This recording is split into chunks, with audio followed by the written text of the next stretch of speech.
I am here with country star, singer, songwriter, Brantley Gilbert. Thank you so much for joining me, man. What's going on, brother? Good to see you. Good to see you as well. So you're going to be performing at PBS's A Capitol Fourth this year. Tell me a little bit about that. Growing up, it was something, you didn't miss on TV. It's just always been an event that really drove home the 4th of July. And to be a part of this year is just, man, it's humbling and it's an honor. And can you tell us what you're going to be doing yet, or is it a surprise? I actually don't know the answer to that. I don't think.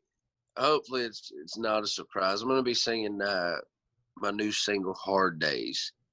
It's just a song that's it's kind of self-explanatory, but it's about taking the good with the bad and appreciating the bad that leads to the good, and finding hope or just acknowledging hope that's already there. And man, it's a special song to me. It means the world, and it's one that I'm excited for the world to hear. Yeah, it's a great song, and I saw you talk about it, and you said that lyrically you feel this is a song you're really proud of because lyrically it can stand on its own. For sure. Few and far between are the moments when you're able to be a part of something that could stand on its own lyrically. If it was poetry, it'd be worth reading to me. I just think it's special in the way it approaches things. It kind of meets you where you are. It's not soapboxy or preachy. It's like I said, it kind of meets you where you are and just kind of levels with you. And it talks about, things that are more than skin deep without kind of dragging you to rock bottom. It talks rock bottom with a hopeful vibe and man, it's, in a melody driven world, to have something that I feel like could survive on its own is it's humbling, man. I love it. And speaking of songs, you went to Nashville originally as a songwriter, correct? Yeah, it was. Yeah, I signed a publishing deal. I started writing with Warner Chappell before I signed a record deal, and man, I will always consider myself a writer first. And that's what I was going to ask you. Is that why you went to Nashville, or did you eventually hope to get into recording as well?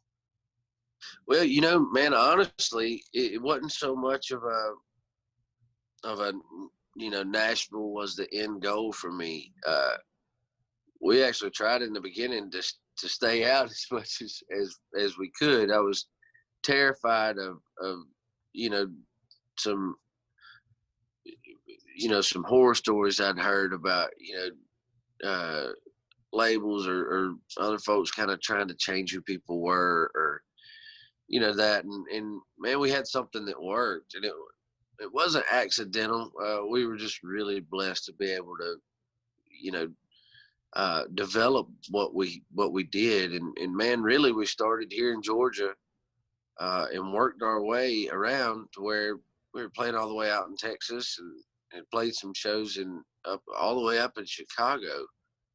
Man, just really building a following and kind of extending our circle and branching out, playing college markets, and then, starting off in, little hole in the wall bars and motorcycle clubhouses, and, then into little bigger bars and some college towns, and it just man, it was one of those things that we really pray for, and to me, it wasn't something necessarily that I went, man, I want to be a famous singer. I want to go to Nashville and I want to do that.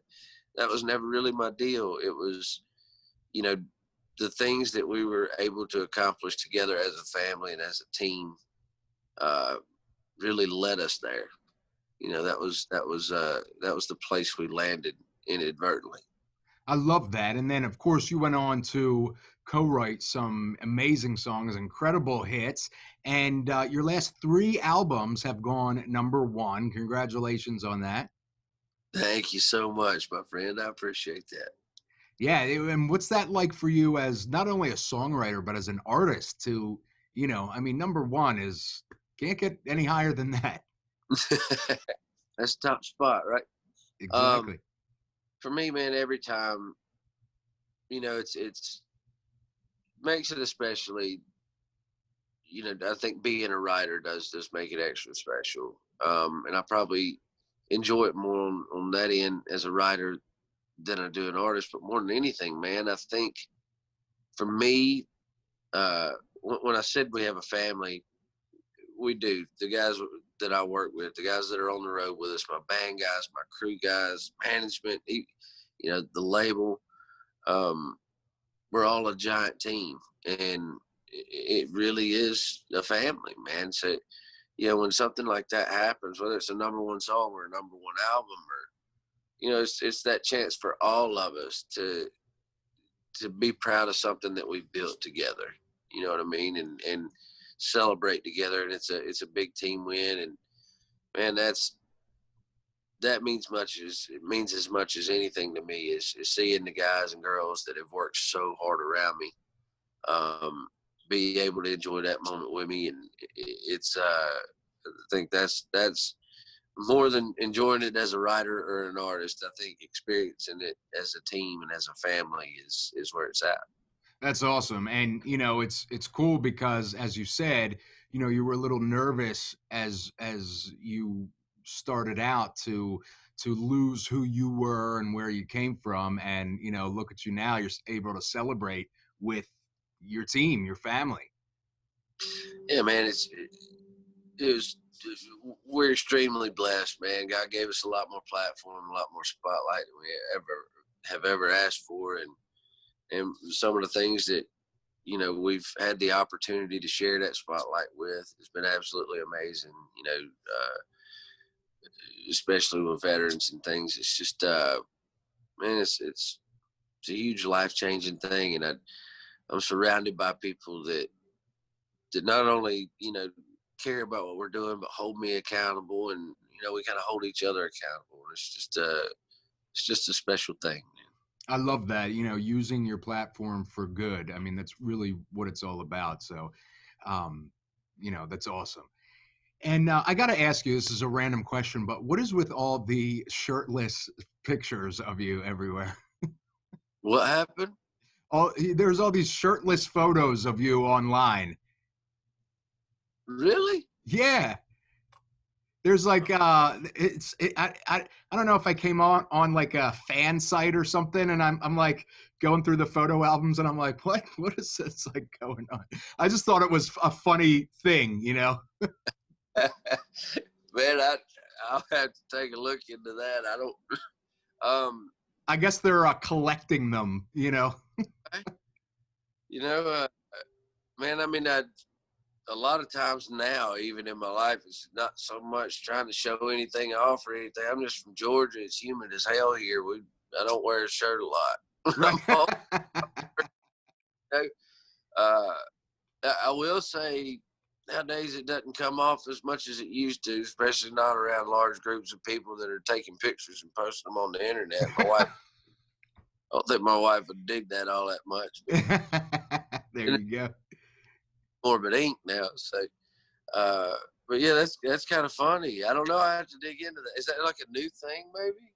I don't know. I was doing some research on your old interviews and stuff, and I came across this site. There's like all these photos, and I'm like, there's like a collection of them. I'm like, what the heck is going on?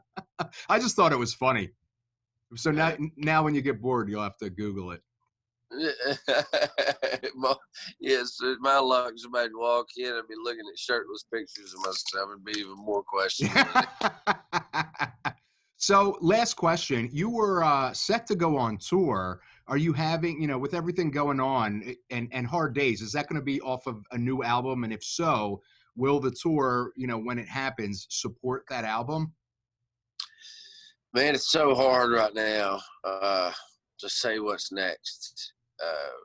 This song is one that I felt like, there were a lot of people that could relate to it, and a lot of people that needed to hear it, or at least that I wanted to hear it. It had meant so much to me.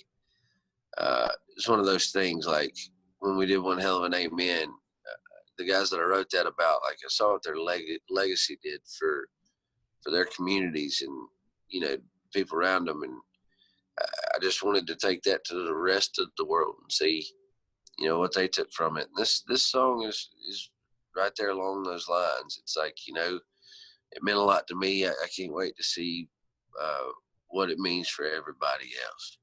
Awesome. And once everything clears up, we can expect a tour.